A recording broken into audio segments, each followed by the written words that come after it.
School का सफर, यादों की गठरी। ये कहानी है आर्यन की, एक शरारती पर दिल का सच्चा लड़का जिसका स्कूल का सफर किसी रोलर कोस्टर से कम नहीं था।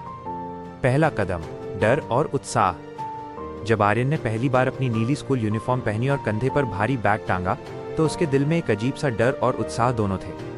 पहली कक्षा में वो खिड़की के पास बैठा था जहां से बाहर का पार्क दिखता था।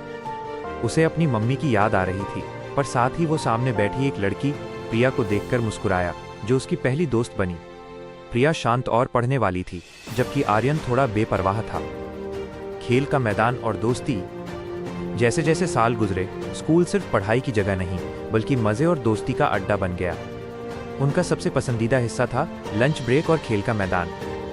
दोस्ती। आर्यन, प्रिया और एक चश्मा पहनने वाला होशियार लड़का रवि उनकी तिकड़ी बन गई। रवि हमेशा गणित के सवाल हल करता, प्रिया कहानियां सुनाती और आर्यन सबको हंसाता। शरारत। एक बार आर्यन और रवि ने मिलकर केमिस्ट्री लैब में रखे कंकाल स्केलेटन को ऐसे पोज में रख दिया कि लगा जैसे वो डांस कर रहा हो। अगली सुबह टीचर की हैरानी देखने लायक थी और फिर उन्हें कोने में मुर्गा बनना पड़ा। उस सजा में भी उन्हें मजा आ रहा था। हार जीत। स्कूल की स्पोर्ट्स डे पर आर्यन दौड़ में हमेशा दूसरे या तीसरे स्थान पर आता था, पर टीम इवेंट्स में उसकी लीडरशिप सबको जीत दिलाती थी। संघर्ष और सीख। जैसे ही वे 10वीं कक्षा में पहुंचे, माहौल बदल गया। अचानक नोट्स, ट्यूशन और बोर्ड परीक्षा का दबाव बढ़ गया। आर्यन, जिसे पहले पढ़ाई बोरिंग लगती थी, अब देर रात तक जागकर पढ़ता। एक बार वो विज्ञान की परीक्षा में फेल हो गया। वह बहुत निराश था। तब उसकी क्लास टीचर शर्मा मैम ने उसे समझाया, आर्यन, स्कूल में ग्रेड्स से ज्यादा जरूरी है सीखने की आदत।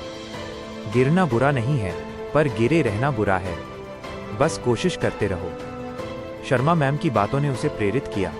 उसने रवि से मदद ली और अगली परीक्षा में उसने न केवल पास किया बल्कि अच्छे अंक भी लाए। उसने सीखा कि मेहनत और लगन हमेशा रंग लाती है। विदाई का पल।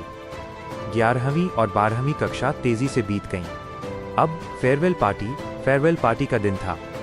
उस दिन स्कूल का वही कॉरिडोर जहां वे भाग दौड़ करते थे, अचानक शांत और उदास लग रहा था। जब आर्यन ने अपनी दोस्तों प्रिया और रवि को गले लगाया तो उसकी आंखें भर आईं। प्रिया ने कहा, हमेशा संपर्क में रहना आर्यन। आर्यन ने मुस्कुराकर कहा, हमारा स्कूल टाइम किसी फिल्म से कम नहीं था जिसे हम कभी नहीं भूलेंगे। आखिरी घंटी बजी, पर यह किसी क्लास के खत्म होने की नहीं बल्कि एक खूबसूरत अध्याय के पूरा होने की आवाज थी। आज जब आर्यन कॉलेज में है तो उसे स्कूल के वो दिन सबसे ज्यादा याद आते हैं। लंच बॉक्स की अदला बदली, बारिश में फुटबॉल खेलना, आखिरी बेंच पर बैठकर की गई गप्पें और वो पहली दोस्ती। स्कूल जीवन सचमुच एक यादों की गठरी है जिसे इंसान सारी जिंदगी संभाल कर रखता है।